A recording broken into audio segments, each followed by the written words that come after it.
weekend, they talked about the fact that they have had, I don't know, you most probably have heard the story of this counselor who is the head of a tribe who had decided that he was going to go, and because he knew the Quran by heart and he had a great deal of knowledge, that he was going to go and debate with the Baha'is and destroy the idea of the faith. So to make the long story short, he went to meet the Baha'is, had a discussion with them, and he declared, when he declared, this whole tribe became Baha'is. So, and then it was fascinating because there were other leaders in the tribe, and the tribe started institute process. They had children's classes, they had junior youth group, they had youth groups, they had parents, mothers, everybody involved in the process. Devotional study circle, the whole tribe was very involved in the activities, and the government got a little bit upset and arrested the leaders and put them in jail. This gentleman had memorized the Aqdas by heart. You have heard this story, or yes? Yeah, okay. So memorize the Aqdas, and they would not be given any papers or pencils. They used to get paper to roll their cigarettes. So on these pieces of papers, he would write sections of the Aqdas and give it as gift to the prisoners. And the prisoners loved it and they memorized it. So some of them also became Baha'is, and that even upset the government more, and they decided to beat him up. So they started beating him. And what is so interesting, they had this guy who was very good at beating people to beat him. And he would beat him for about a while. And then he would say, okay, I deny. He would say, I deny. And then the man would go and sit down and rest. After 5 minutes, he would say, I do not deny. And the man would come back. He continued doing this again and again. And then eventually the man got exhausted and left. And they said to him, why did you do that? He said, well, I noticed he was getting tired and he was not doing a good job. So I decided to give him some respite. So, so also in the village, the youth discovered that their junior youth were hungry when they came to the class and asked them, why are you hungry? They said the price of bread has quadrupled and we cannot afford bread.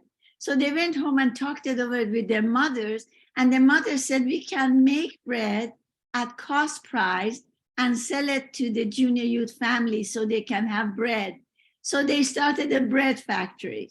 So we got all these news, and things are growing so much in Yemen. And then all of a sudden, they raided a gathering and arrested 17 people, 5 women, and they have taken them to the prison. So and this is actually, so we have been asked by the international Baha'i community that we must share this information with anyone we know on Twitter.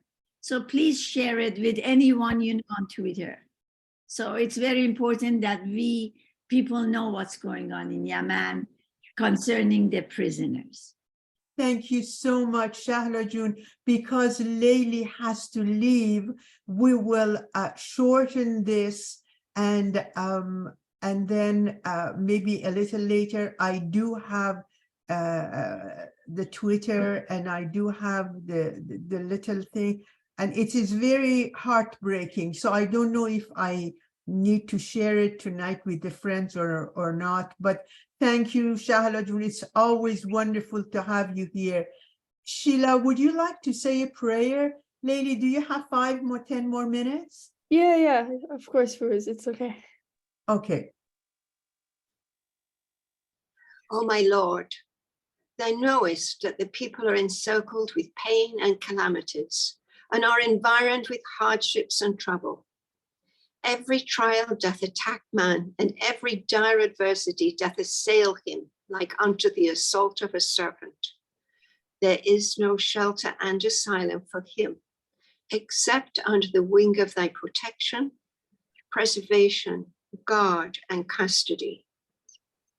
O thou, the merciful one, O my Lord, make thy protection my armor, thy preservation my shield, humbleness before the door of thy oneness my guard, and thy custody and defense my fortress and my abode.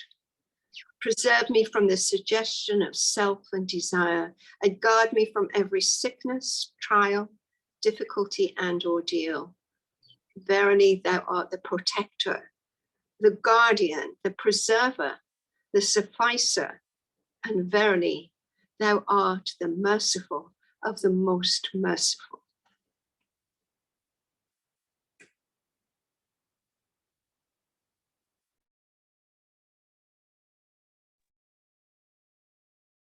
All right. So today our speaker is Dr. Clarken. Dr. Clarken has served 40 years as a teacher, professor, and director of education. He retired in 2012 to serve at the Baha'i World Center. Since leaving there in 2019, he has dedicated his life to continued full-time service to God and humanity. He has a lifelong interest in developing human potential, happiness, and prosperity. In this talk, we'll explore 6 essential requisites for spiritual growth and happiness, and how we can apply them to our daily lives.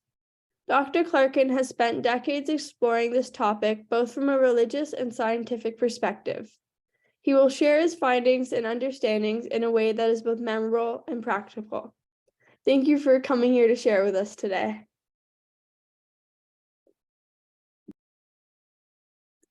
You're welcome. Thank you for having me. It's wonderful always to join this group. It's been a pleasure. I've spoken to this group 3 or 4 times. And actually at most of those talks have been on topics about developing human potential, spirituality, the process of becoming our true selves. And in those talks, in the question and answer period, generally, I've touched on these 6 essential requisites for spiritual growth and happiness. And I thought tonight it would be nice for us to take a deep dive and look at them more in depth, and to have a chance to consult about it, have a conversation about them, and to actually set some goals for us to each improve our lives in these 6 essential requisites. Because no matter how spiritually developed you are, or how long you've been practicing these 6 practices, there's always room for improvement. And so we're going to see if each one of us can find some way that tomorrow we can do these 6 practices a little bit better. And so I'm going to be asking for you all right now to go get a piece of paper, if you would. So good, to take some notes, because I am actually going to be quizzing you at the end of this. I am a teacher, and I do expect you to pay attention and to be able to answer questions at the end. Not only do I expect it, I expect every one of you will know those 6 essential requisites by heart and be able to talk about them.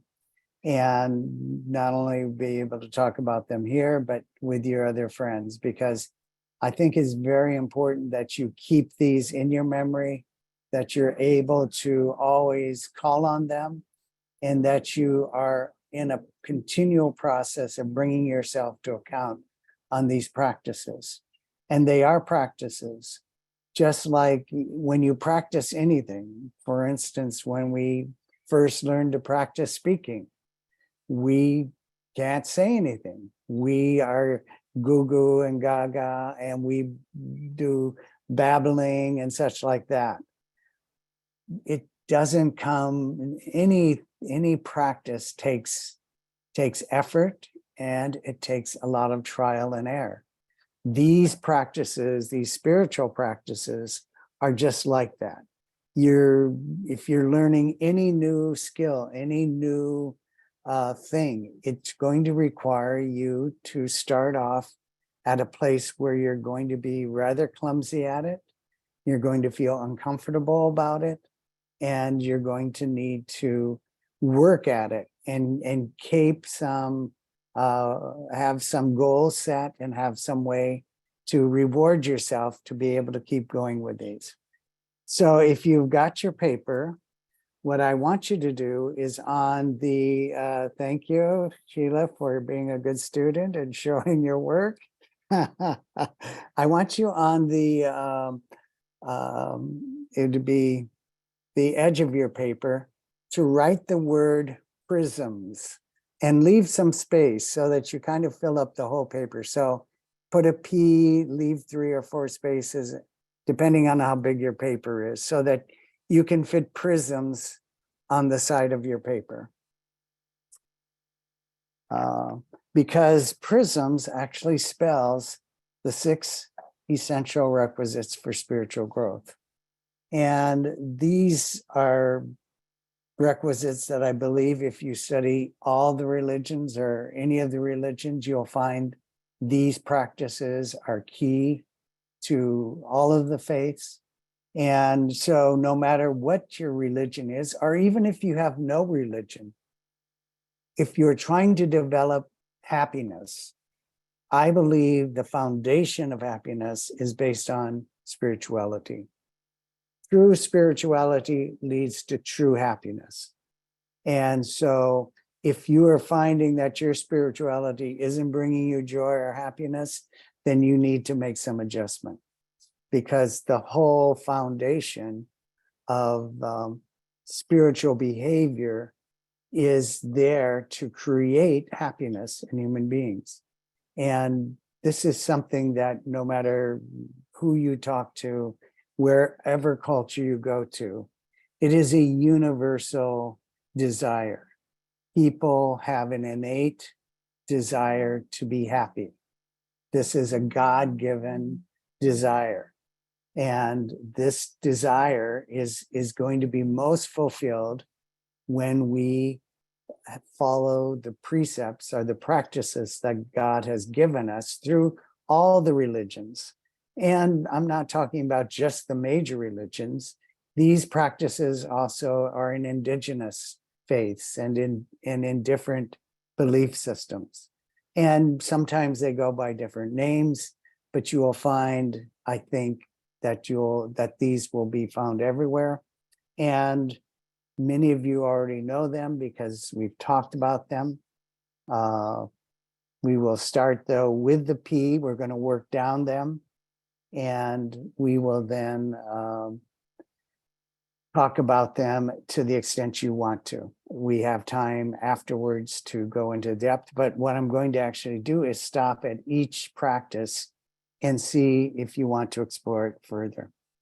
So the P is prayer. So you can write behind the P, R-A-Y, pray. The first practice is to pray. Now, pray or prayer is very simply communicating with, it could be a higher power, could be an unknown essence, it could be a messenger from God, a prophet, a teacher, it could be an ancestor. It could be just this inner being. You're praying to this image of God that's within you, this God that's within you. But the prayer is calling on something higher than yourself, something that transcends you, that has actually created you, that is the cause of your well-being and happiness. And you're turning to that energy, that force, that entity, and asking that you be given that spiritual insight that each one of us has innately in us. But we have to, just like in the way we actually learn our vision. Visually, when you're first born, all you see is a bunch of blurs and things.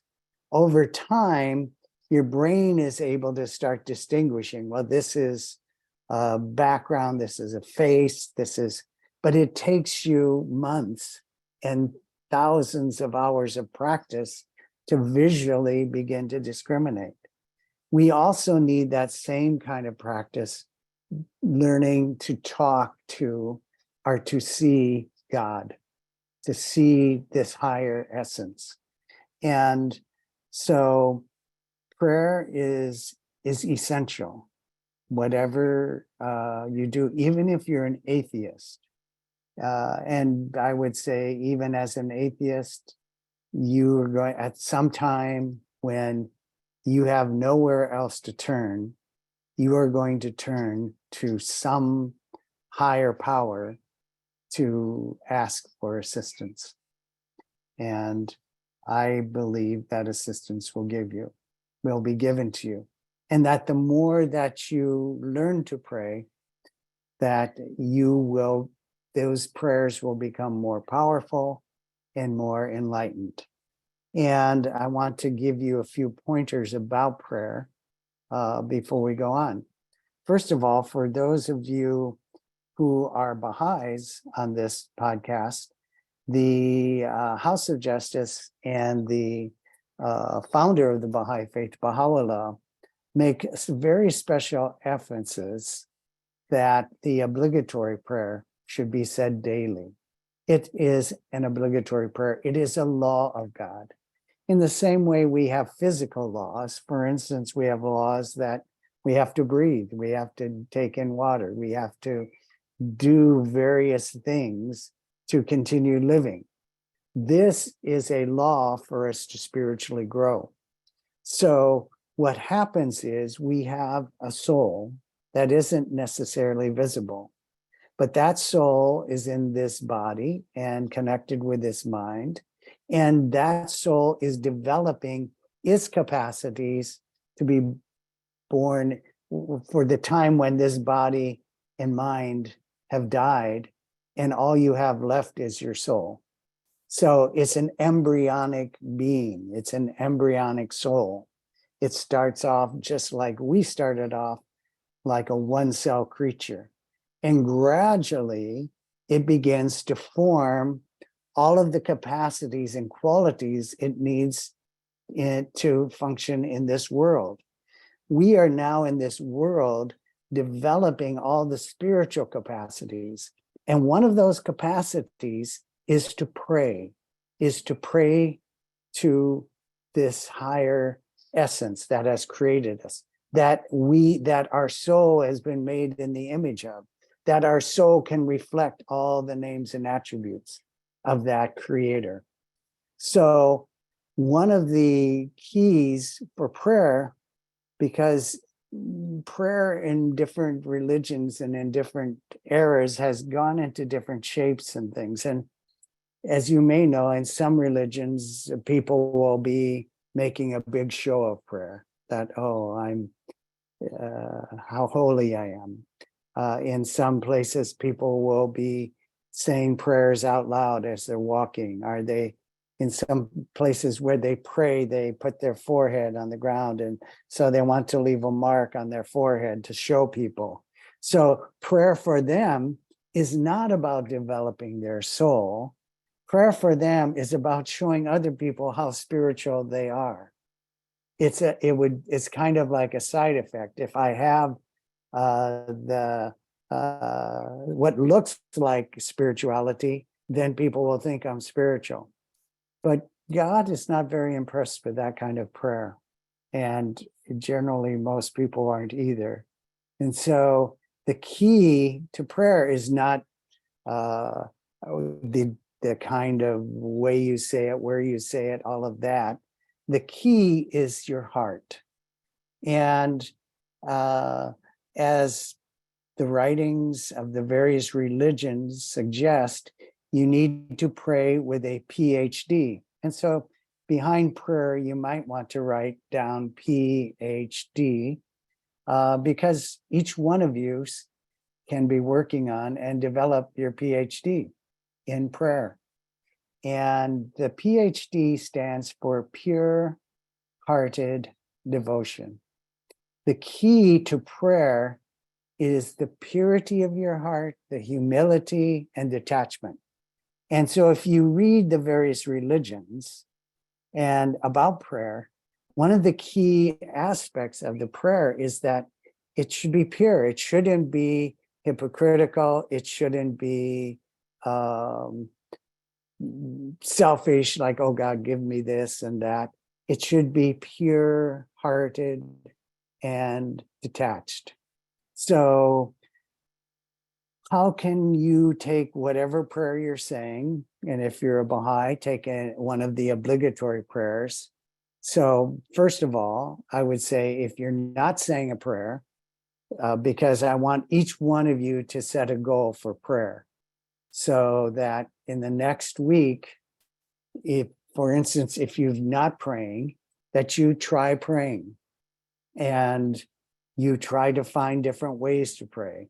You can pray from your heart. You can read prayers from various books. There's Baha'i, one of the first books that Shoghi Effendi translated in the Baha'i writings was Prayers and Meditations. So you have lots of opportunities to practice. You can go to various religious services and see if those prayers move you, if those prayers help you, if those prayers bring you happiness. But again, you have to be aware that if you're just starting praying, it's going to be awkward. It's not going to feel right. It's going to feel uncomfortable. And in some ways, it's going to be very awkward for you. I don't know if any of you have learned any new skill. Let's say you're playing a piano or you're trying to play a new game, golf or tennis or something. If you try to do it, you're going to sound not very good at the piano. And the same is going to be happening when you practice prayer. It's going to take a while. Now, many of you grew up with prayer. So you've grown up playing the piano, let's say. So you've got it down pretty good. But now you need to think about not just the sound, but to be able to make that prayer so it actually, you can say it with pure-hearted devotion. You can say it in a way that actually moves your heart. Oftentimes when I hear people say prayers, it's just like they're reading blah, blah, blah, blah, blah, blah, blah, blah, blah. It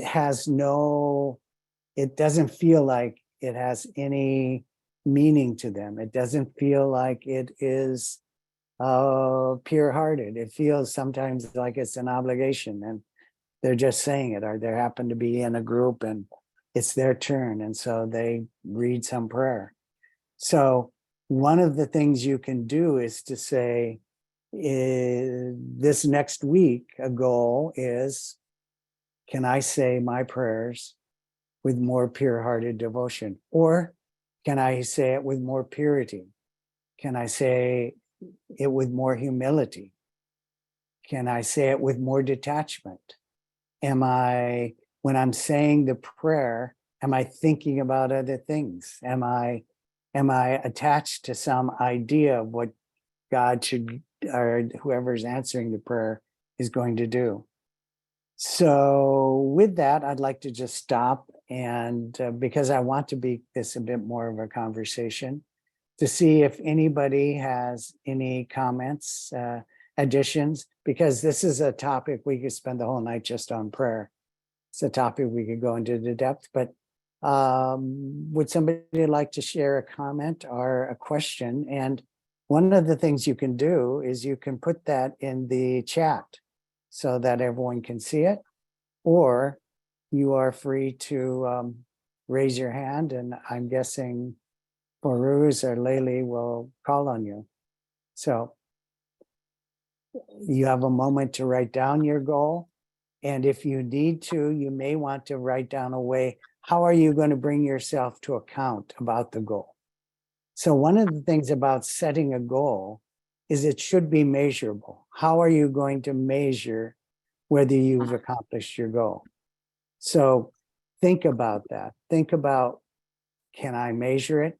The other thing that I want you to consider doing is to share your goal with someone else.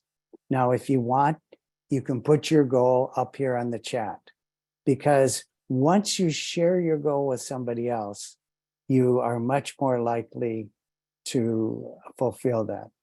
It's been shown time and again that people who share a goal with someone else. And so if you can, if there's somebody on this here this evening, you might want to just connect with them later and say, you know, I've set this goal, and next week I'd like to get together and just see how I did, and I want to see how you did. So any questions, goals, comments?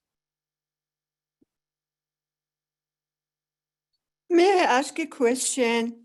Yeah.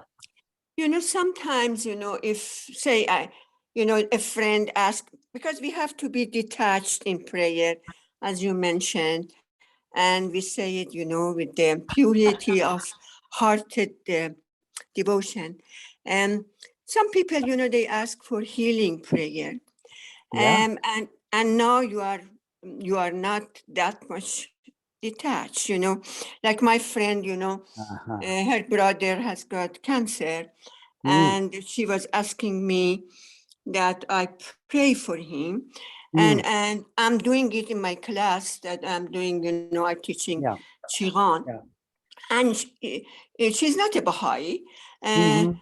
but she comes to fireside and so forth. But I just wonder how this is going to work, if you can, you know, Yeah. just Yeah. give you some input Yeah. in this. Yeah. Thanks. Well, I'll just give you an example.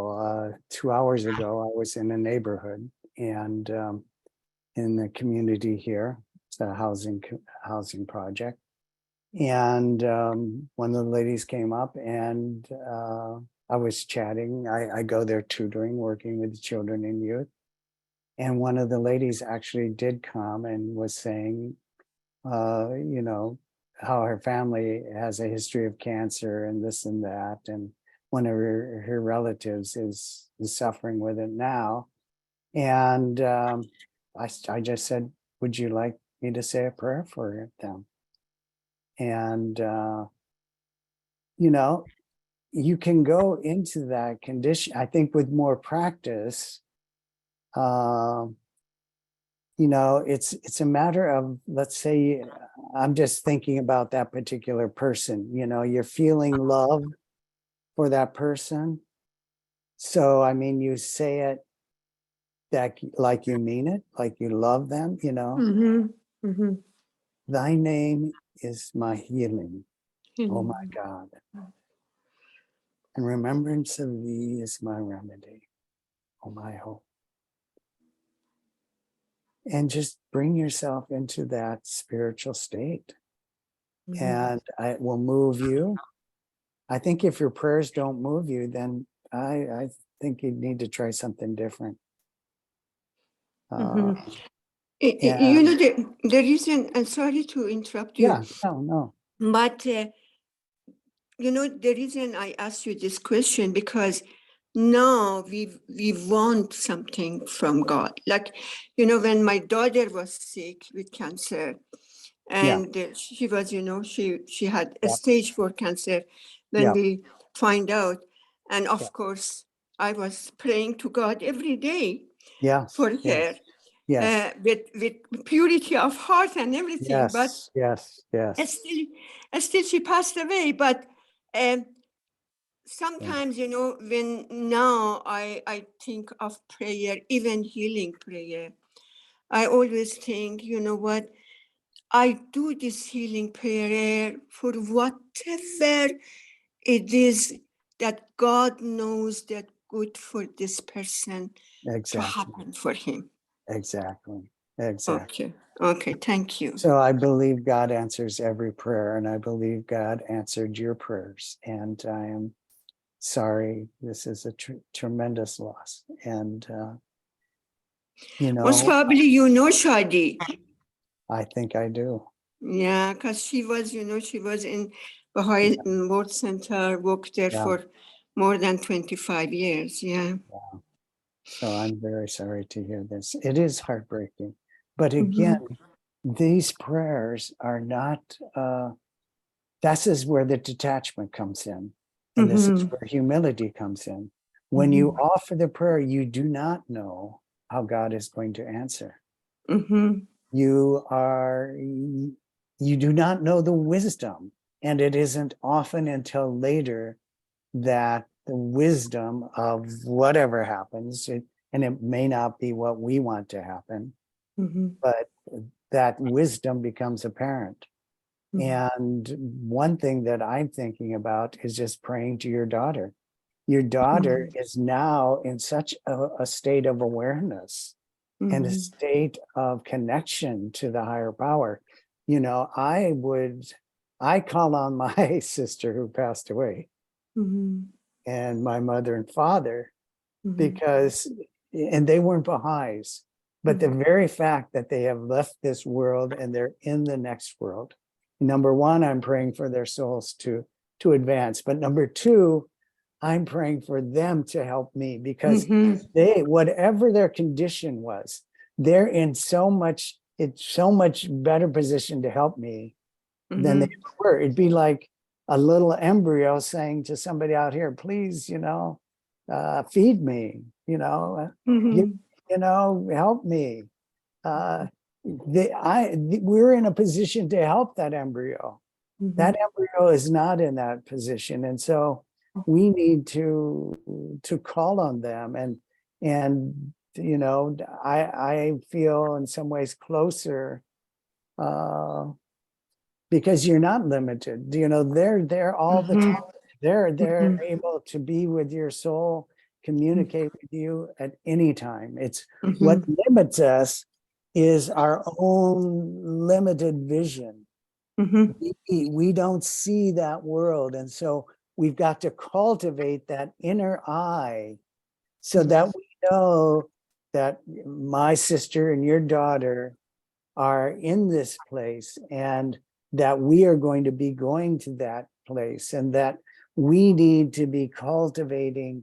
We can do that now. We can communicate with them now and with God, but we will be communicating with them in the next world. But we have to develop that ability to speak that language. We won't be speaking this language. We won't be speaking with these eyes. We're going to be speaking a spiritual language, the language of the heart.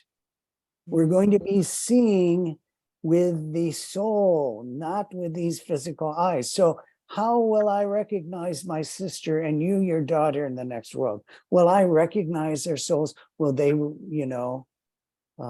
So this is something that I think as we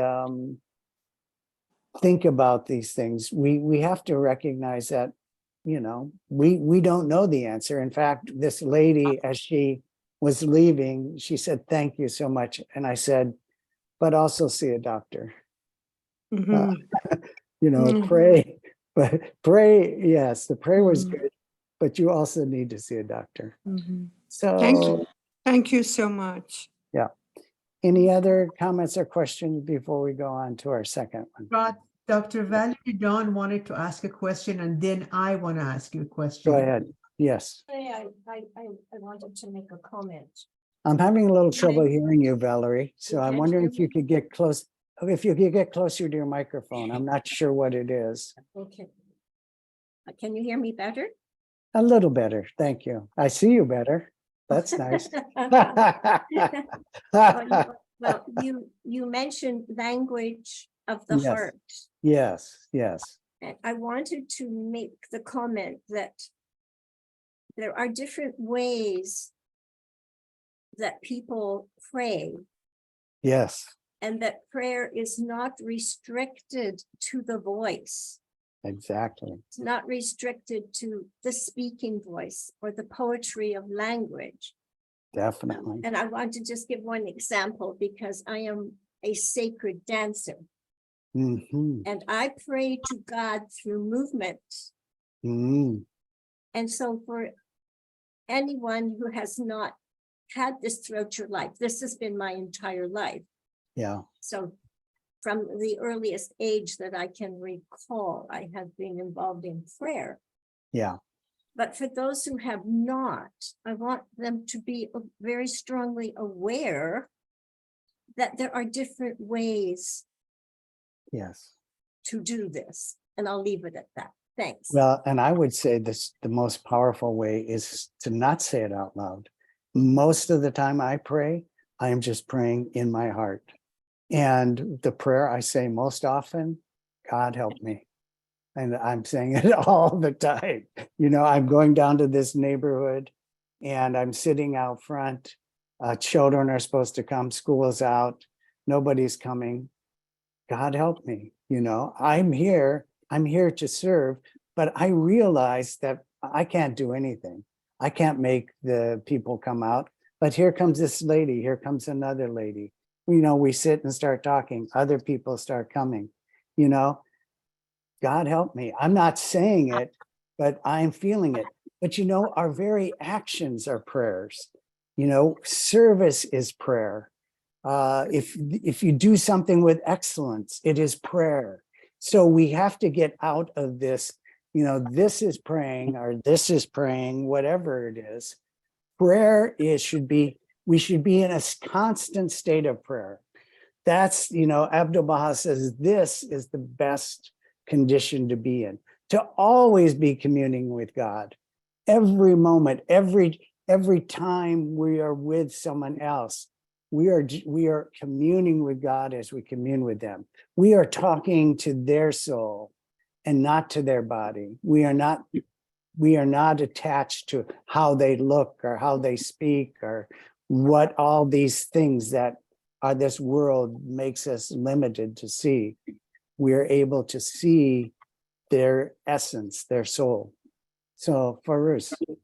Yes, I was just wondering, you spoke about the obligatory prayer. I was Yeah. just wondering if you would let Layli recite the short obligatory prayer for the sake of friends who might not know that. I would love that. It's very beautiful. Layli Jan, go for it. Yeah, of course. I bear witness, O my God, that thou hast created me to know thee and to worship thee. I testify at this moment to my powerlessness and to thy might, to my poverty and to thy wealth.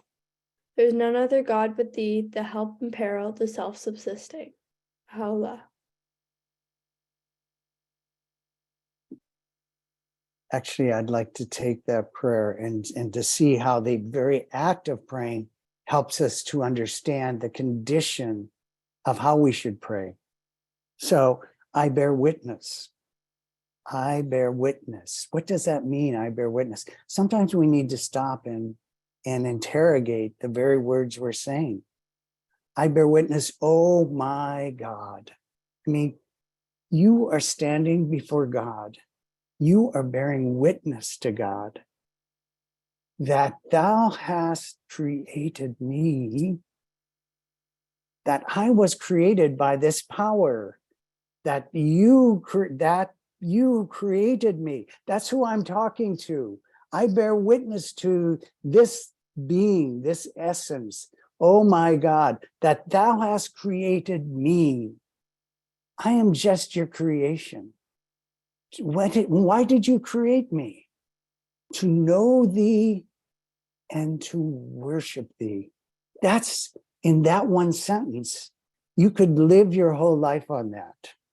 That one sentence is when you read all the prayers and all the different religions, they are saying that very thing, that thou hast, you're bearing witness to God that you were created to know God and to worship God, to love God, to obey God, to follow God, to want to be near God, to adore God.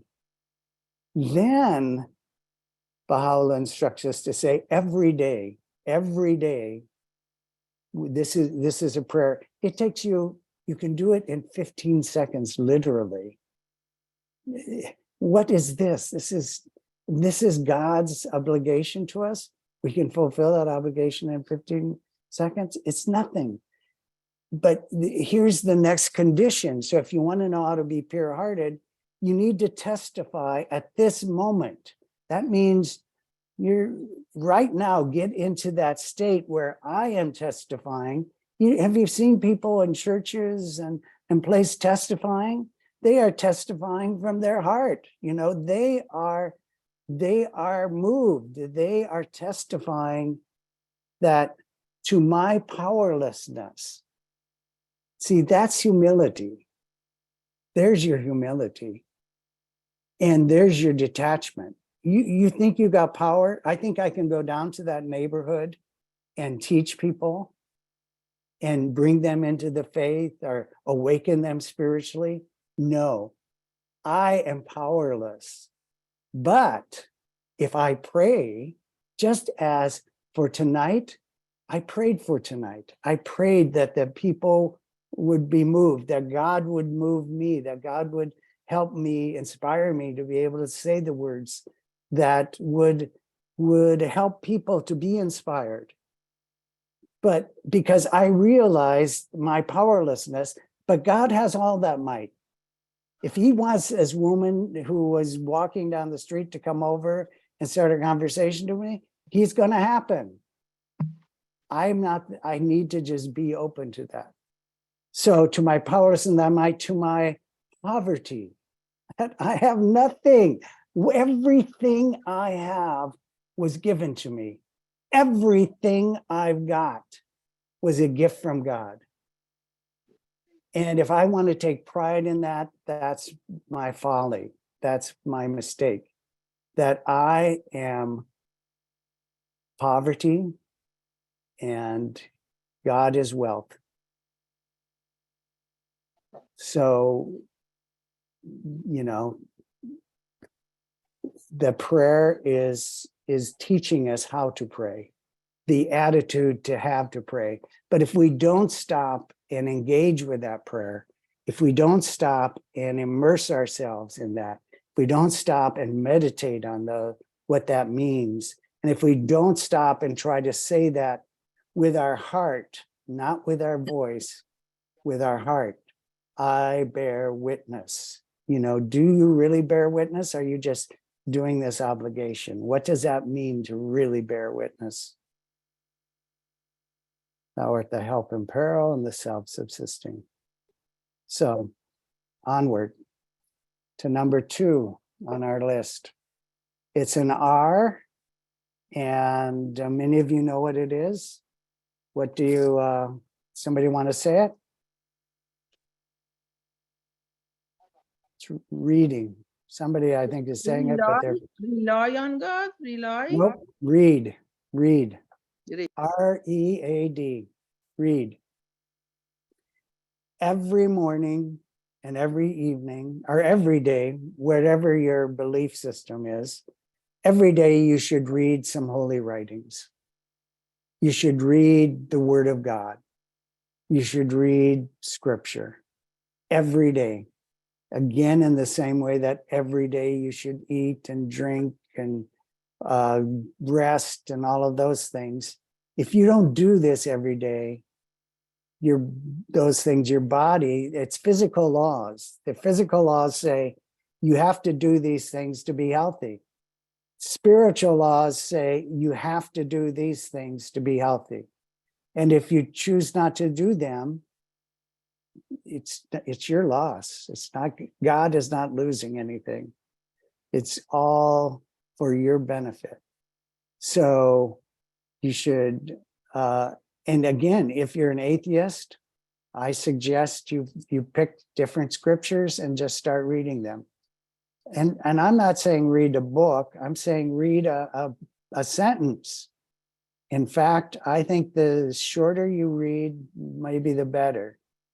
Definitely don't read until your mind starts wandering and you're getting tired. It's a practice. You're going to have to practice a little bit, reading a little bit, and then you're going to want to read more. And then you read more. Don't burden yourself with it.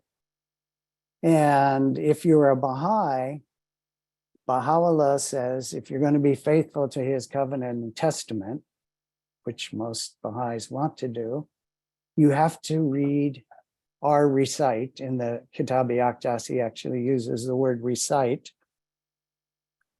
every morning and every evening. And so the word of God is called the creative word. It creates, it's like educating your soul. It's feeding your soul. It's the nutrients your soul needs to grow. These are the words of God. This is a creative force. And so you need to read them. But you don't need, when I say read, you need to recite them. And I tell you that mostly what I like to do, I wake up rather early in the morning, and that's when I from memory, bring forth a quote, and I lay in that kind of state between dreaming and waking, and I just reflect on that verse. It's often a hidden word or it's a verse that I read and I was memorizing, but that's reciting. Reciting means to kind of know them in your heart. And that's one of the key ideas that most religions practice, that you should memorize. You should memorize the Quran. You should memorize the verses of the Bible. You should memorize the sacred scriptures of your religion. And this injunction is also given in the Baha'i faith, because that, with that memory, you are going to hopefully have it in your, they when you say learn it by memory, they say learn by heart. Did you learn that by heart? Well, that's the idea. You should be in your heart. And so I make an effort to memorize, because when I'm going to bed also, I'd like to then go through some verse, a holy scripture, in my head before going to sleep. And it's in that time that I feel the most detached from the world. I feel very kind of open to, I'm getting ready to enter into the dream world. So why not go into the Abha kingdom a little bit? So that's number 2. Any comments or question? Oh, so with prayer, we pray with a PhD. With the reading, the House of Justice, because I'm getting all of these ideas from the House of Justice letter. It's dated 1 September 1983, so you can go online and get it. But it says you should read with reverence, attention, and thought. So if you write down those 3, what does the first letter spell? You should read with a rat. Now, some people don't think that's spiritual or inspiring, so you can change it to read with art. Or if you get more inspiration from reading with tar. But those are the 3 things to think about. So when you're reading, do you read with reverence? What does reading with reverence look like? What does it feel like to be reverent? What does it feel like to have attention, to be paying attention and not thinking about, oh, I've got to do this, and oh, I wonder what's happening. So, and then finally with thought, think about it. Don't just read it. You need to think about what you just read. Thought. And again, I want you to set a goal. I want you to set a goal, no matter what you're doing, what you've been doing. I want you to do something further, to develop your practice, to take your practice to the next level. So if you haven't been reading every morning and evening, or anything, just read something every day. Read one thing. Get some of the holy books, or download an app. There's hundreds of apps on various holy writings and such. Download one of them, and every day just read a sentence. If you're doing that, then read every morning and evening. And if you're doing that, memorize some of it so that you don't have to pick up the book or your phone to read it. You can, it's in your head, you've got it, you know it. And you can be more attentive and more thoughtful about it. And if you are doing morning and evening, then can you do it with more reverence, more attention, and more thought? And if you do that, how will it look? So I'm going to give you a few seconds to write that down. And while you're doing that, if somebody has a comment or question about reading or reciting the verses of God, go ahead.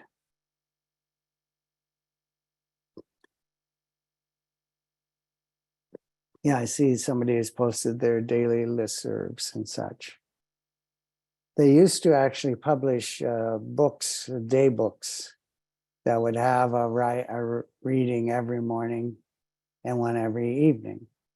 And actually the House of Justice discouraged that, because what happened is some people, they didn't want people to start thinking, well, oh, this is the reading for today.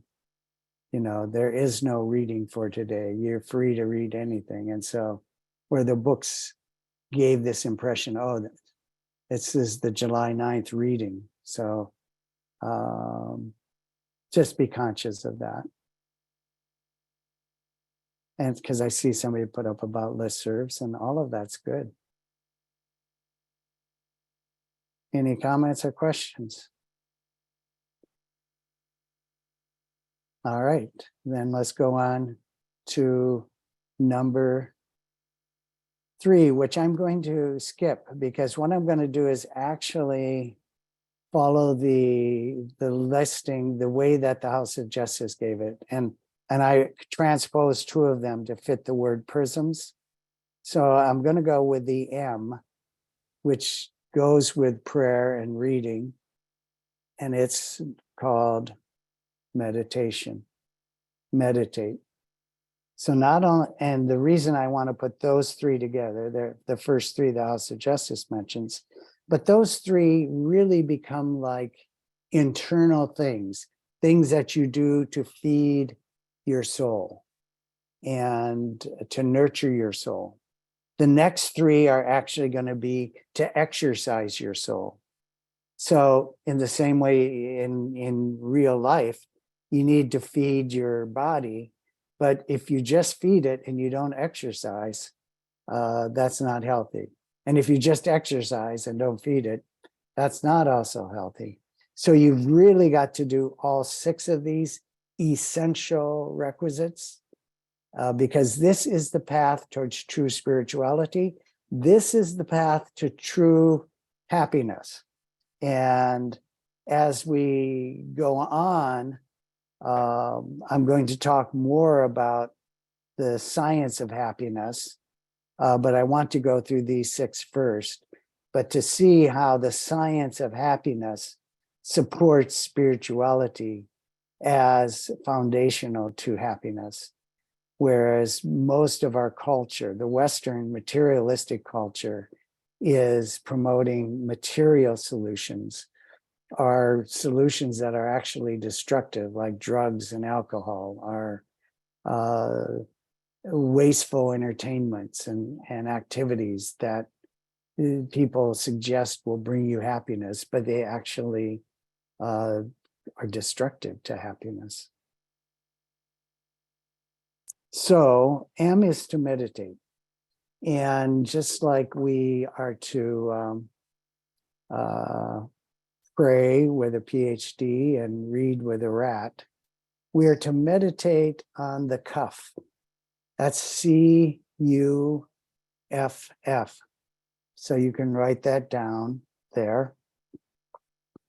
And again, this is not in the order it's given, but it gets all the concepts there. So you're to meditate. This is not meditation like we are seeing practice in the general public, where you get into a kind of a comfortable position and you following your breath and such. You're trying to empty your mind. This meditation is actually filling your soul. You probably do want to empty your mind, but you want to fill your soul. And so there is some value in stilling your mind, because if you're going to meditate, you shouldn't be thinking about what am I going to have for breakfast, or who's written me on an email, and oh, I've got to do this or that. You do need to empty your mind, but the best way to empty your mind is to fill it with something good. Empty it from all that trash and all that irrelevant stuff that you're attached to, and focus on the scriptures, the things that you just read, the prayers that you just said. Meditate on those. What does, I bear witness, oh my God, or the reading you've just read, what does that mean? So kaf is, you want to convey it. You want to meditate on it so you can convey it to other people in a way that will inspire them, in a way that they will get it. They will like, oh, yeah. You're meditating on this teaching, this idea, this principle, this prayer, so that you can convey it to other people. And you can convey it accurately. The second is you, and that is to understand, that you can understand what it says more deeply, which is what we just tried to do, for instance, with that short obligatory prayer. We are saying it so that, do we understand what it means? Do we even understand the words? What does it mean to me? How can I, if I want to understand that, how will I explain that to somebody else in my own words, convey it to somebody else? So that's one way to kind of test your understanding. How can I talk about this in a way that other people would be able to get? And then finally, this F, the first F, is to fulfill it. How can I live this in my life? How can I live my life that I testify to my powerlessness? How can I faithfully live that prayer? And how can I fulfill that faithfully, which is the final F? You want to convey, understand, and fulfill whatever you've read more faithfully. So you're meditating, you're prayerfully meditating on the kaf. And in fact, that was the reason the House of Justice wrote this initial letter, because a National Spiritual Assembly had questions about meditation. So one of the things that I want to encourage you on these three things, that you need to set a goal about meditating, so that you are going to at least meditate. You're going to set aside a minute, 2 minutes, whatever. You're going to set aside some time to meditate on a verse of God, a prayer of God. So next week, whatever it is. And what you need to do is you need to not only make it measurable, but you need to set some kind of a routine. And so my advice is, before you have your coffee, before you look at your cell phone, before you whatever, you do this.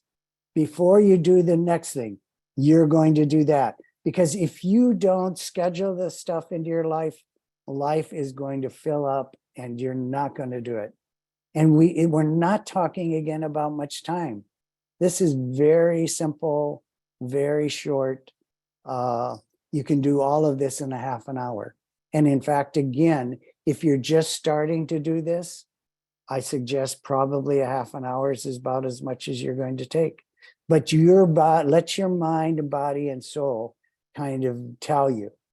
Don't do it so that you're like, oh, this is really, I can't bear this anymore. This is not the purpose. It should be bringing you joy. It should be bringing you happiness. So I see, Sue, you have a hand raised. You want a question, comment? I do. Oh, It occurs to me how Abdul Baha said that meditation is a meditative faculty, yes, like a faculty of sight and a faculty of yes, actually a faculty that's hidden within us, this a capacity. So what is meditation in that context? It occurs to me that to make a habit out of meditation, making a habit out of prayer, making a habit out of reading, they all three go together. Yes, So exactly. the meditative faculty enables us to listen to what we're actually saying in the prayer, or to listen to Exactly. reading in the writings. There's a reflection like, what did I just read? And that feels very nourishing to me. Yeah. To do all three of those together, that they're not separate practices, but they're simultaneous. Yes, exactly. I think, well, it's interesting that the book is called Prayers and Meditations. Yes. It is not prayers and then meditate. It is prayers and meditations. They are meditations and prayers all the same. And so prayer, and Abdul Baha in that same passage, I believe, talks about prayer as talking with the soul. You present a question to the soul. For instance, how can I convey, understand, or fulfill this, what I just read, more faithfully? You're not asking your mind, you are asking your soul, and then you listen, because your soul will answer. Now, what happens is you have to cultivate that faculty. It is a faculty, just like you had to cultivate your listening faculty here. When you first started hearing real voices and real sounds, it didn't mean anything to you. It was a cacophony of just vibrations. And it's only as you practiced listening to those things that you were able to make sense of the different phonemes, that they became words and then sentences, and they had meanings. And now we're having a conversation and you don't think about these things. Whereas starting off, it took a lot of effort. And so if you haven't meditated, it will take some effort. All of these require will, but it's effort that is going to pay back bountifully in ways that your life will be enriched and your happiness will increase. And in fact, when we look at studies of happiness, people who pray, people who study scripture, people who meditate, always are highest when they do these measurements, whether it's a brain measurement or a survey, or giving them some test how much pain they can take. People who are religious, spiritual, do better. They are happier. They're more optimistic. Life is better. So anything else on the meditation? I'm having trouble hearing. گم کردی؟ May هم I? برو با دور و بر تو اتاقت باشه. Okay, Yes. Shala, yes, go ahead. Yes. I'm glad you spoke about different methods of praying. And I find that in my life, I have evolved in Yes. ways I say prayer. I grew up as a child in a Baha'i home where we said prayers in the morning and at night before we went to bed. Yeah. But it was interesting that different members of the family had different attitude about prayers. My father would get up 6 o'clock in the morning and very loud, he would chant tablets. And then he would go and get on with his life. Mhm. My mother would say it to herself, and then we kids would sit at the table, and before we could eat, we would say our prayers, morning prayers. Mhm. And then during the day, my mother had a business with my aunt. They worked together. They had a couture business. As they walked and cut and sewed, they chanted. Mm. And my my grandfather and grandmother considered that not very spiritual, but they loved it. They both knew many tablets by heart and Mhm. all day long. And most of the prayers I know is because I heard my mother and my aunt chanting it during the day. So those are the ones I have memorized. Then when I was a teenager and went to India to Baha'i school, I could not concentrate on prayers. Mhm. I decided I was not spiritual and I would stop praying. Mhm. Mr. Samandari came to visit, and I was stupid enough and young enough to say to Mr. Samandari that I was not spiritual enough, and I had decided that I would not say any more prayers. Mhm. He laughed his head off and said, prayers and meditation comes from many years of practice. And prayers and meditation that's not followed by a positive action may not have much value. So Yeah. pray, meditate, take some action, reflect, and then on your actions. If you're not sure, consult, and then go back to pray, meditate, action. And I thought, oh my God, that's too much. But I have learned that I've combined my father's, Yeah. mother's, and what Mr. Samandari has said. Yeah. I can chant in the car driving. Yeah. I can pray alone in a room in private with music. Also, and it doesn't bother me, but we have had discussion, and some people think that the way I pray is not very spiritual. So I don't know what your opinion is. I think it's between you and God. Who can measure whether it's spiritual or not? You're the one who should be the best measure of that. And the measure is the spirit with which you say it. It is not how long you say it or how beautiful you chant it, although those can affect, the beauty of the chanting can affect your heart. It is the heart that ultimately, and Baha'u'llah is very clear, you shouldn't prolong these things. This is it. To say more prayers doesn't make you more spiritual. To read more writings doesn't make you more spiritual. To meditate longer doesn't make you more spiritual. And the Bab and Baha'u'llah both said, the prolongation of these things is not befitting. It is not spiritual. So you think, okay, I'm going to say the long obligatory prayer because that's longer. I'm going to be more spiritual if I do that. It's not about that. It is about the spirit with which you do it. And so it's going to be very important for you to kind of break out of some of these prejudices and these preconceived notions we have, whether we got it from our previous religion, from our culture, from our own families, about what is prayer, what is reading, what is meditation. And as you say, and this is a good segue to our next part, but I see a couple of participants have raised your hand. All of these things, if you just stop here, you've not done it. You've eaten your food, but you've not exercised. You've not done any action. The next three are all actions. And so these three are all internal. They're feeding yourself. The next three are all external. You can pray, read, and meditate in your own heart, your own mind, your own room. You don't need to be with anybody else. These next three, you've got to be engaged with people. You've got to be exercising your soul in activity with other people. So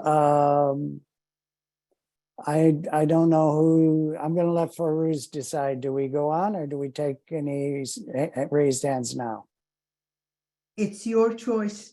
Okay, you're very good, Farouz. You are such a good help. All right, Sue, you have your hand up. Go ahead. Well, you brought me back to a point I had in the beginning Yeah, when we were about prayer.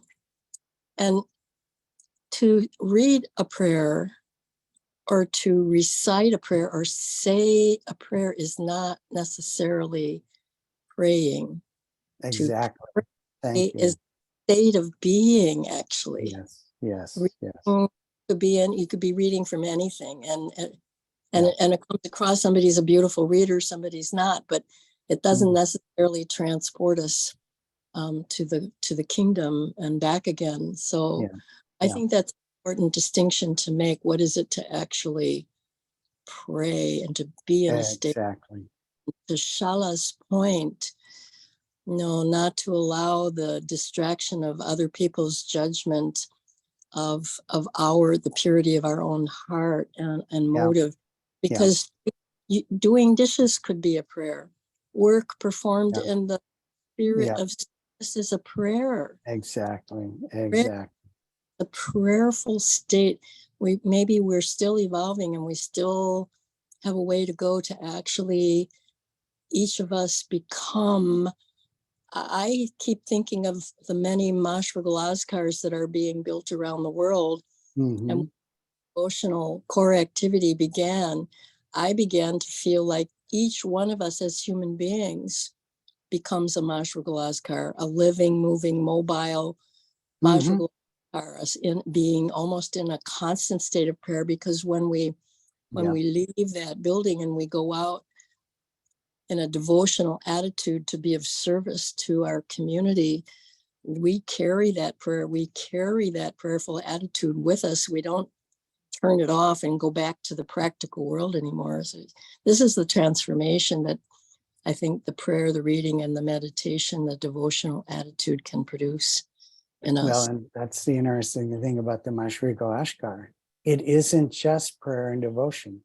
Mm-hmm, That's the temple, but mm-hmm, surrounding it are all these social agencies that are serving humanity, that are bringing action to transforming civilization. So you again have this dynamic.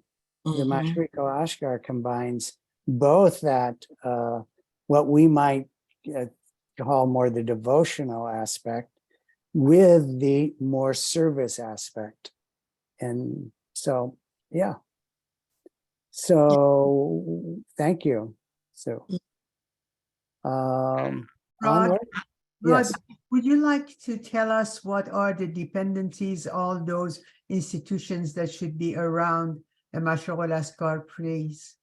Well, actually, there are different lists depending on which writing you look at, but generally it's a hostel, it's a university, it is an old folks home, some places it's a pharmacy, a school,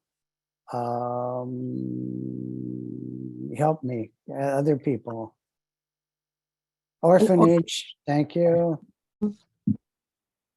A home for disabled and elderly and the vulnerable. Very good. So again, these are, I think, are given as examples. I don't think there are 9 institutions that go around it.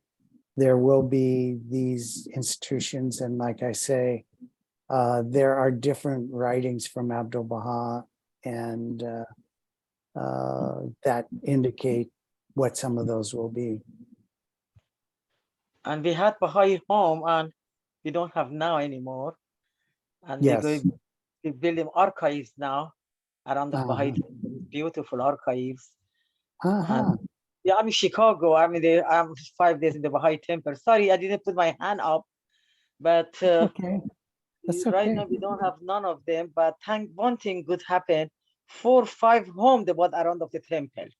That's Yeah. good. And they start opening for the youth gathering, for the institute, regional council to come. In summer, they want to do a lot of teaching for the young people. I hope all of this work. But in future, all of this going to happen, but we will see what God's plan, And Exactly. also, meanwhile, I'm thankful for you speak so beautiful. And I remember from childhood, We are 8 sister brother. And my mother get up early morning, she read loud, pray obligatory prayers, namaz. And she said, children, get up. And we are around of my mother. We are looking, we don't understand. We are little child, 5 years, 7 years, 10 years. And we making her action. She put her hand up. She put her head on the floor. We making fun of her. But after a few years, we memorize all the namaz, tabla of Ahmad, tabla of fire, all the writing. Because one thing very good in Iranian, all they read very loud, they pray, they want the children to hear, to memorize. That was wonderful, this habit, you know. And now our beloved Universal House of Justice encouraging the Baha'i to memorize it more, the writing, you know. I don't know, I heard some writing, I don't know, maybe I am mistake. They said next board you go to, after you're dead, you go to next board and the angel come around of you, said, read the writing of Baha'u'llah for me. I don't know, I heard about that. Now I don't know, is roommate or you heard about that. Thank you so much. And thank you, Fuz and John, for this beautiful program. Thank you. Thank you. So well, first of all, the Mashriq Ashkar is a law, and that law is being progressively instituted. And in 2012, the House of Justice began this process of making the Mashriq Ashkars start to become in local and national centers. And so all of that is a process. It's in a process. It's a law that is being gradually, as all of these laws, you know, when the faith first started, we didn't have obligatory prayer. We didn't have any readings. Meditate, what could you meditate on if you didn't have those? So gradually we've gotten those things. Gradually we've gotten better translations. We've got better compilations. So we as a community are evolving, but it's a gradual process. For those of you who grew up with prayer, you maybe think, oh my gosh, this was too much. Think about people like myself who did not grow up with prayer, who as a teenager had to figure out how to pray. And my sense of prayer at that time was people were putting on a show to show how spiritual they were. It was a show, it was hypocrisy. And so I had a lot of work to do to overcome prejudices I had against prayer. And so it's like growing up and your family's playing a piano all the time and you're having this music around you, you're immersed in it. And then me at 16 years old, all of a sudden saying, oh, here's music. It's like, oh my God, what is that? So it takes time and to cultivate it. And I've been working on that for 50 some years since I became a Baha'i, trying to cultivate this prayer, reading, and meditation. So let's move on to the 3 practices. They're all practices. The 3 practices that actually require us to exercise our souls, not feed our souls, exercise it. And so we're going to go back to the I, which is, and I'm going to give it to you. There's several words I use because I give this talk to university audiences, and because I believe spirituality does not have anything to do with being of a particular religion, that anyone, anywhere needs the benefit of spirituality, that they are going to grow and develop if they become more spiritual. They don't have to be in this religion or that religion. They don't even have to believe in God, but they have to practice these practices. And so I use the word inspire because, or you can use the word instruct. I was a teacher for my whole life. The word that the Baha'i faith uses is to teach, that you should teach the cause. In other words, you need to teach people all this spiritual, everything that you know, that you've prayed and read and meditated on. You need to share that with other people, but you need to share it in a way that will influence them, that will make them happy, that will inspire them. It is not a proselytizing, is not a converting, it's not a beating over the head. And again, many of us, that's the examples that we've had. And so we need to overcome that. And so with that, inspire, instruct, inform, influence. And quite frankly, you are not going to influence anybody unless you are yourself influenced. If your heart has not been changed, you cannot expect to change anybody else's heart. So if you, the first goal you may want to set with inspiring others is to teach yourself, to inspire yourself, to yourself become a better channel for helping other people to grow and develop.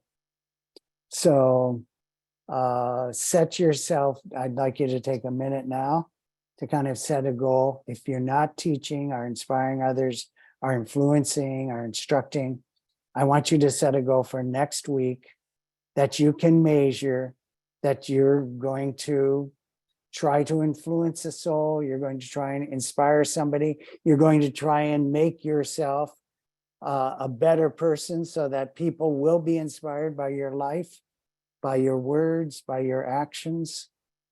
So take a few seconds and jot down a goal that you can measure, that you can also maybe share with somebody, and that you can bring yourself to account next week. Or actually, I would, if you're going to do this, you really should do it daily. I don't want to push you too hard, but these are daily practices. It's like every day you should eat, every day you should exercise, every day you should sleep. There are things you should do every day. These should be done every day. This is, if you're going to grow spiritually, if you're going to grow in happiness, you need to do this every day. So every day, I would bring yourself to account and say, did I pray? Did I read? Did I meditate? Did I teach anyone? Was I able to inspire anybody else? Or was I able to inspire myself, for God's sake, to teach myself? Okay? Any comments or questions before we go on? And I'm trying to be conscious of time, which, are we okay for? Should I just cut to the end here? Please continue later on. Louise put a beautiful thing on the chat. So then we will read that and we will move into the devotional part. Please continue. Okay. So if there are any questions about teaching, inspiring, instructing, influencing, that's the I. Then we're going to do, we have two letters left. They're the same letter. It spells prisms. We have P for prayer, R for reading, I for inspired, then S. And I'm going to give you the first S, because this is the order that the House of Justice gave it, and it is to strive. To strive to bring your life in accordance with the high standards that are in the sacred scriptures. That's what our purpose here in life is to strive to be better people, to acquire the virtues and names, the attributes of God. And again, there are thousands of them, and there are many different aspects to them. So you have to find a way to say, hey, what virtue or what standard, what principle, what practice do I need to focus on tomorrow? And so maybe you say, tomorrow is going to be about love. Today, this is love. And everything I do today is I'm going to try and do it with love. I'm going to try and meet that standard of love that Christ, Muhammad, the Buddha, that all these prophets brought. they brought this very high standard of love. How can I strive? You don't have to do it. You're never going to be there. You're never going to be perfect. You just need to strive. You don't need to be perfect at it. Try, and then try again tomorrow, and find out what virtue, in the same way that you need to balance these things, you need to balance the virtues. And so some of us are too much in our heads, and some of us are too much in our hearts, and some of us are too much in other people's business. We need to find what is the thing we need to work on. And we need to then work on ourselves and not look at other people. What can we strive? And so I want you to maybe even pick a virtue that you think you would like to cultivate, you would like to strive to be better at. And I'd like you to write it down here. And then I'd like you to maybe set some way. How are you going to know tomorrow night when you go to bed and you're bringing yourself to account that you made progress in this particular goal? So with that, I see Gibby has her hand raised. Go ahead, Gibby. Okay, I always wait till the end. That's okay. It's the I've end. been an educator as well all my life. Yes. So, okay, how can I make this short? For the most of my life, I've haven't believed in prayers and religion because of all the damage that was done when I was young. I don't have to get into that. So I put that aside. But I always had my music. So in the last couple of years, coming to these the firesides, or one of the scholars told us that music is equivalent to prayer. The value of music is the same. Yeah. Right? Yeah. So then I thought, well, if I don't, with prayers, I can't concentrate or meditate. I've been a meditator. My mind goes everywhere. But if I'm learning a new piece, a piano, or I've got a new harp and I have other instruments, I can really concentrate. So this has become my way of praying and concentrating, and all the goals that each category, I can do that. I can find a way. And I'm also teaching others these instruments. So is this a good plan? Sounds good. It's your plan. So okay. All right. Each one of us has our own approaches. Thank you. The prophets of the past are of the present. You're muted. This prophet is a muted prophet. Oh no, it's for Bob. I know. Thank you. Thank you so much, Bob. It's interesting that you're talking about action, and that we should pray with the idea of having some action, because it reminds me of a story. It falls in the realm of Pilgrim Notes that Alan Rayner told me. I don't know if some of you may know Alan Rayner. He died many years ago, but he met the Guardian, and they were sitting around the table as the Western pilgrims did every night, with the Guardian there. And so Alan told me this directly, and Alan was right there. And he said, the Guardian, I guess they were talking about prayer and, this kind of thing.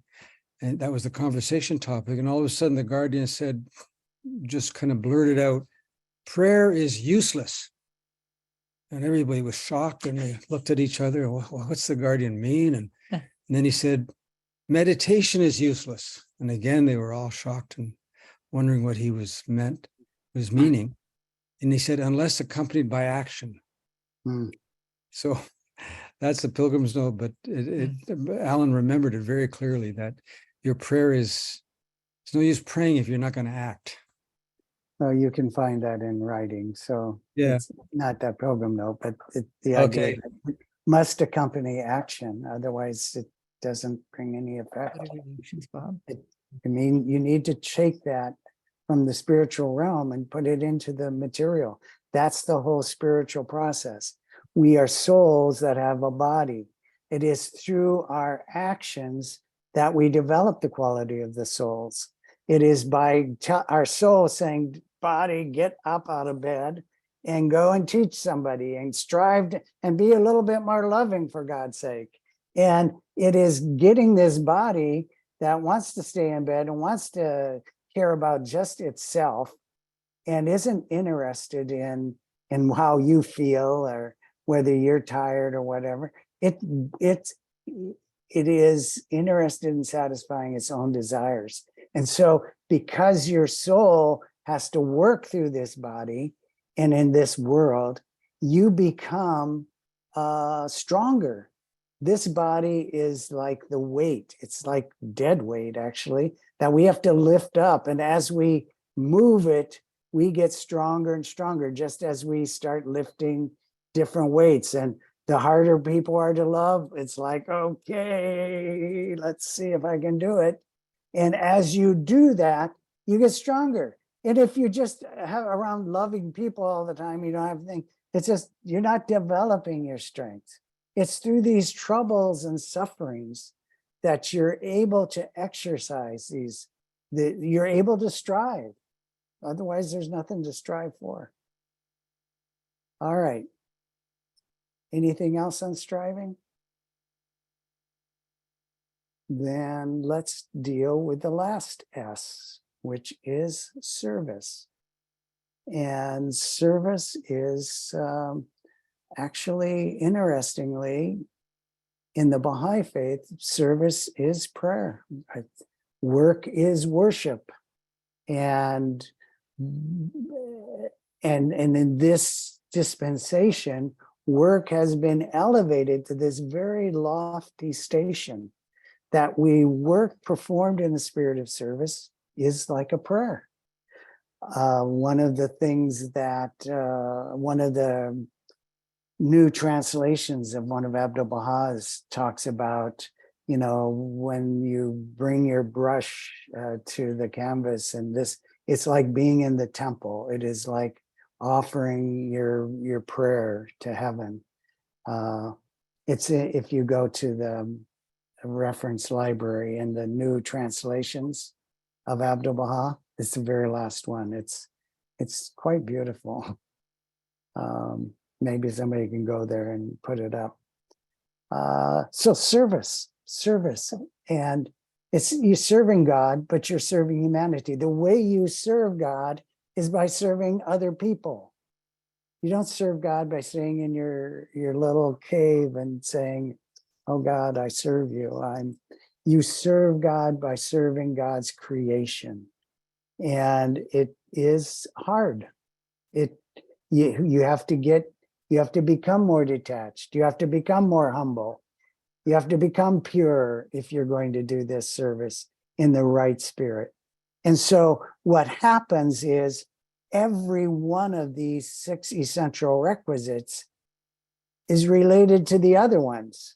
The more I teach, the more I have to pray, meditate, read, and strive and serve to be a better teacher. And each one of these things goes together. And if you leave one out, you're somehow deficient. It becomes like the different colors of the rainbow. You have these 6 colors. You put them all together and you get the white light of the spirit. But some of us are burning red or blue or violet, and some of us are just ultraviolet. We can't even see it, but who knows? So it's with that you need to, these are essential. They're not something you can, and they are the path to true happiness. So I'd like to end with, just because I've not talked about the spirit, I've talked only really about the spiritual things. I want to just talk about very briefly about the scientific research on happiness. And it is voluminous. It's something that I have looked at for years. Actually, my becoming a Baha'i was to become happy. When I was very young, I wanted to be happy. And somewhere I got the idea that happiness was connected with God. And so I started looking into religions. I didn't come from a religious family, but I thought true happiness has got to be connected with this creator, this essence that transcends everything that I need to come to know and love. And so I began investigating and looking at the various religions. And then I eventually at 16 came across the Baha'i faith, and it was like, this is it. And what happiness did I have? I don't know if for those of you who became Baha'is, but when you first recognize this kind of truth, it is like a euphoria. It is a state that you would like to keep for your whole life. But you can keep going back and going higher and in deeper ways. But today people are looking for that euphoria in drugs. And so we have the richest nation in the world having the highest rate of depression and suicide. And it's young people, it's people who have their whole lives. It's people who have all the opportunities in the world. They are killing themselves because they're unhappy. And one of the ways they're killing themselves is by drugs and alcohol and trying to thrill seek and to escape the very fact that they are unhappy because they have no spiritual grounding. They have so bought the materialistic way of life, and they've bought it to the fact that I've got everything, but I am still unhappy. So here, the father of all of this is Martin Seligman, who is a professor at University of Pennsylvania. Back in '97, he was the president of the American Association of American Psychological Association. And he had spent his career studying misery and helplessness and hopelessness, and decided, he had an epiphany, that psychology should be studying about what makes people healthy and happy, what brings about well-being, not studying all the things about how people are sick and mentally disturbed. And so he began an extensive study, which now has blossomed, and it's called positive psychology, but mostly you'll see hundreds of books on happiness and happiness research. And he summarizes 5 things. You can get his books and read these, but there are 5 particular areas that lead to happiness. And he uses actually an acronym too. It's called PERMA, PERMA, if you want to write it down. He actually has come out recently with a new updated one that is called, guess what, PRISM. But I'm not going to share that with you because it's going to be confusing to you. So I'm going to go with PERMA, which is a bit more based in research. And the P stands for positive emotion.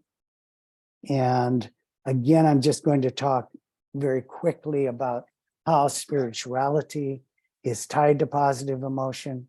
All of those practices will lead to positive emotion. And that's why I'm saying you should do them to the point where they bring you joy. It's going to take effort. And in fact, effort is a wonderful thing.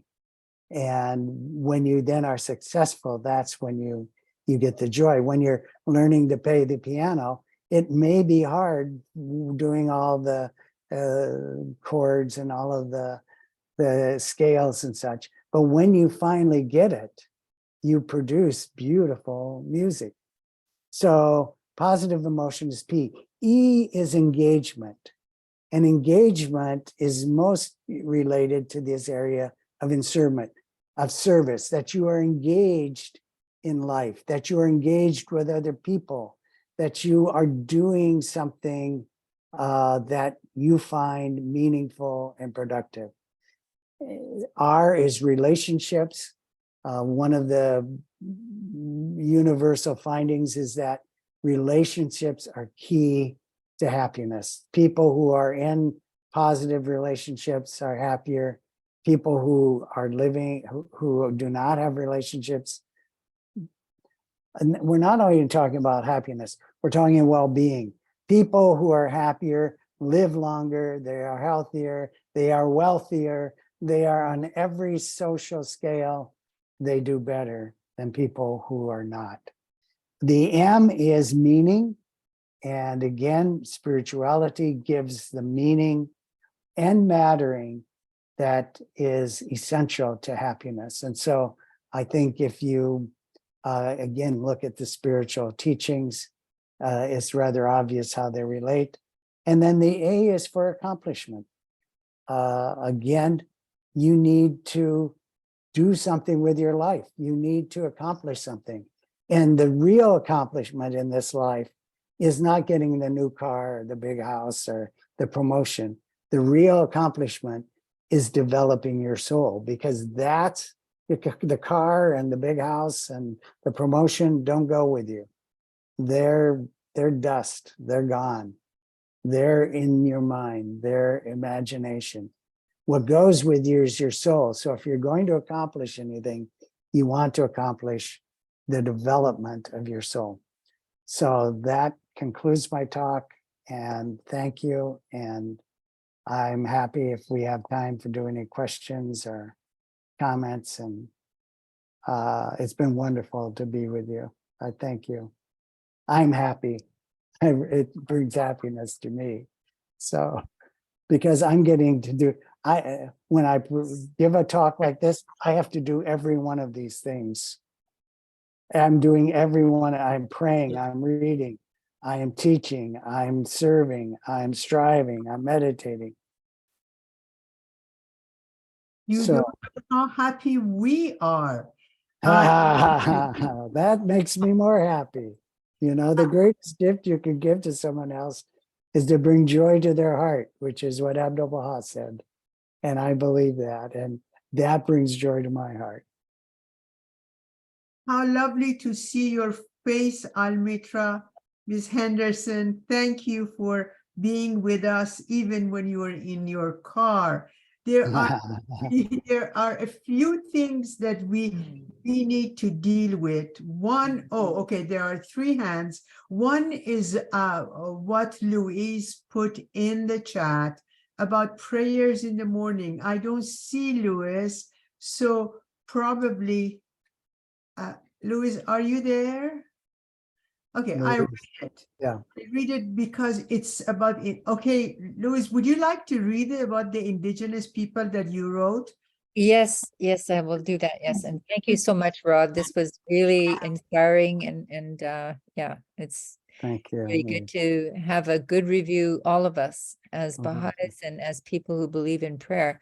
I just basically said that in the indigenous world, the strongest prayer is that prayer that you offer at dawn. And, you know, I believe that prayer opens the door of understanding, prepares you, like it prepares you to read the text, the holy text. Prayer does that. Yeah. Because, you know, you might not be able to get centered with it. And, but I think this is the one that she wanted me to read. Is about the dawn prayer, and you made reference to the Mashukal Azkar, you know, the house of worship. And I was just thinking to myself, as a child, you know, I would be at my grandmother's home and I would hear her praying just when it was getting light.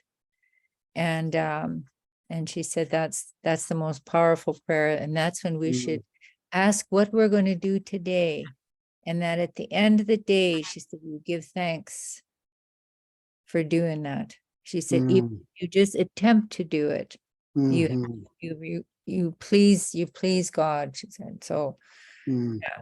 And I really look forward to that day when all of the children of the world will be going to the house of worship for dawn prayer. Yeah. That's going to make the big change in the world. Just because their prayers are so pure. Yes, exactly. Exactly. Talk about pure-hearted. Yes. Pure-hearted devotion. And you can see how that when they say those prayers, how it affects you.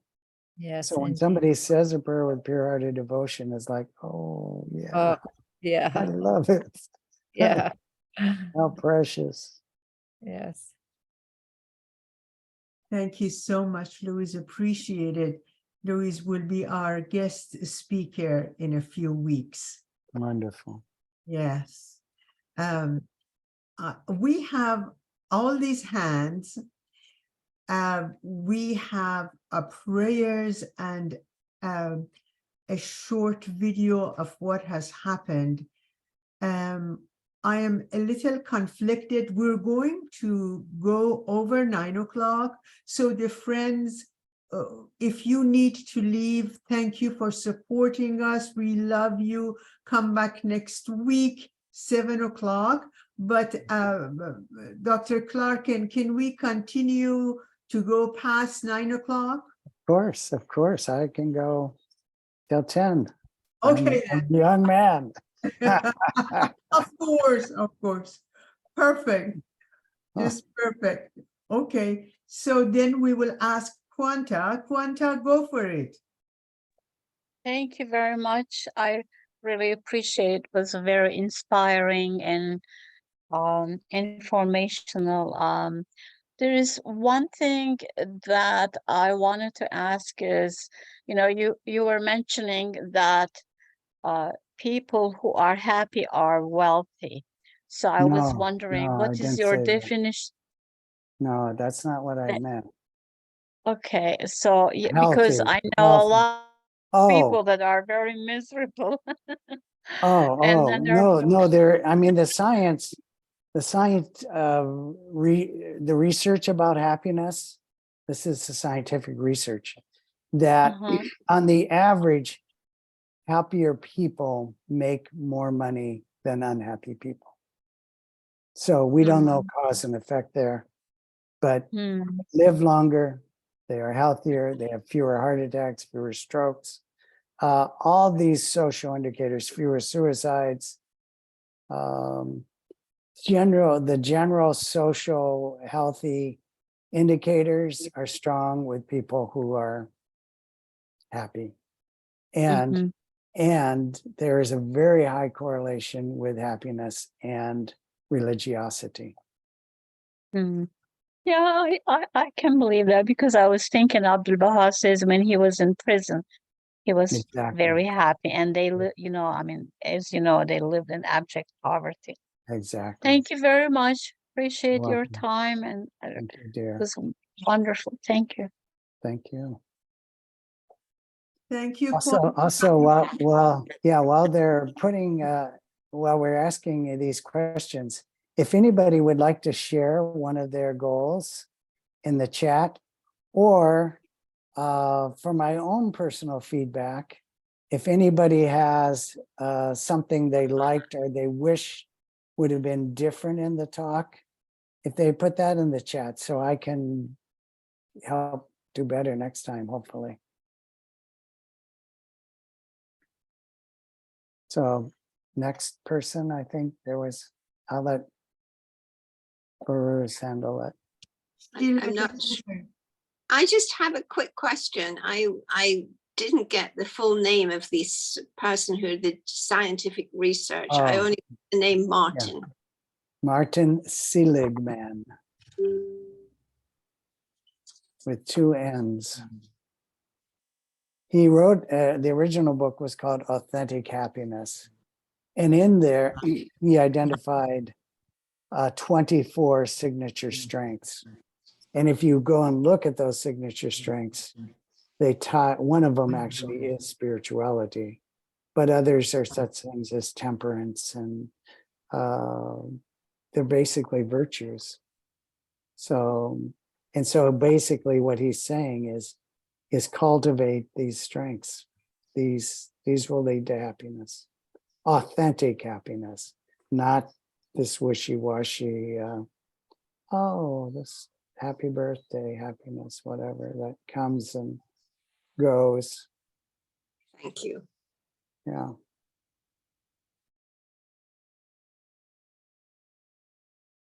And somebody else, whoever's got their hand raised up, just speak.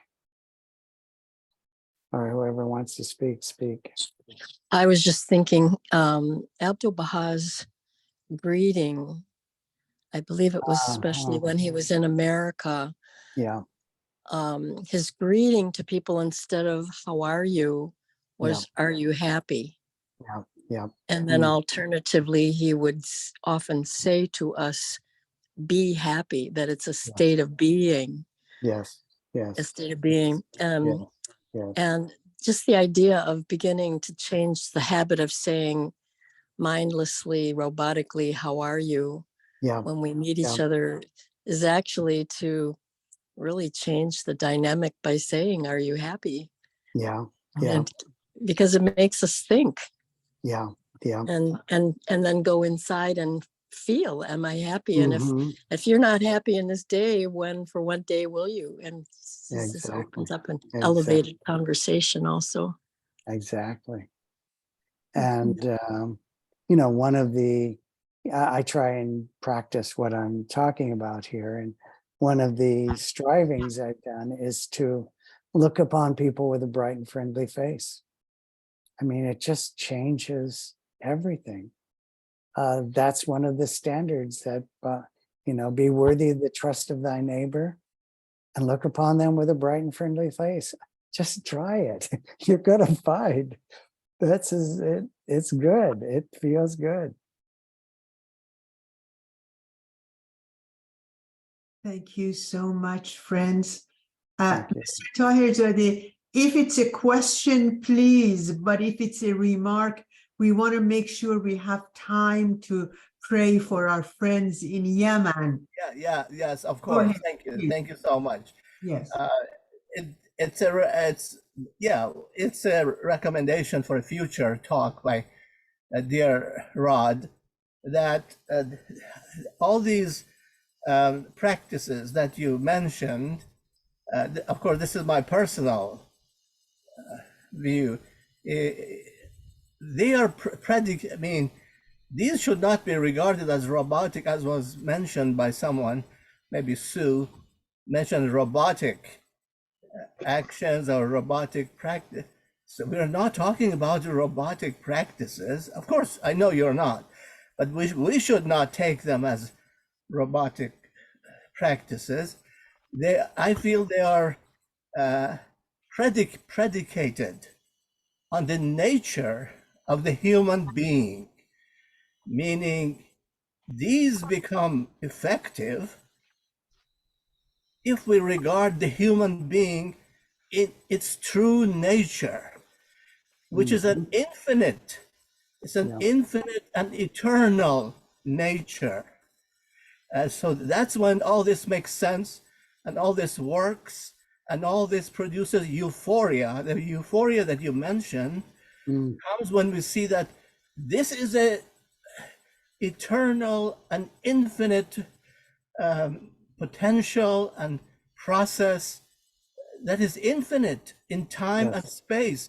It's not a few robotic practices during certain hours of the day or night. This is as you mentioned, the potential.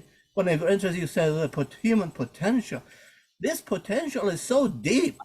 It's infinite, infinitely deep, and it's eternal. This is what gives all this meaning. It's predicated on this, on the nature of the human being. That's all. And maybe in the future talk, you could expand on this aspect of the human being. Thank you. That's Very Thank good. you so much, Mr. Taherzadeh. Thank you. And with that, I'd like to just also, I'd like to encourage people to, if they want to share these and they don't have anyone to share them with, they're welcome to share their goals or their thoughts. If they have suggestions for me in terms of sharing this with other people in a better way, please, you have my email, you have my website. In fact, on that website, I have a course that I taught called Living a Spiritual Life. I taught it at the Wilmette Institute. I did it online. And that course looks at these 6 practices, plus some other practices, which were not included in that letter, but which actually the House of Justice referred to later. And so you have that course. I also have a compilation of about 700 pages, which is all writings related to living a spiritual life. And I have each of the 6 practices, chapter on each of the 6 practices. And there are readings, they're all writings from the Baha'i faith. Thank you so much, Rod. I'm having with my audio and video. So before, if you don't see me, that's fine. That's not important. We're going to start the prayers. I've already asked Ms. Mehrabi to do that, but I'm wondering if Soma can share a screen and show the friends yeah, thank you so much.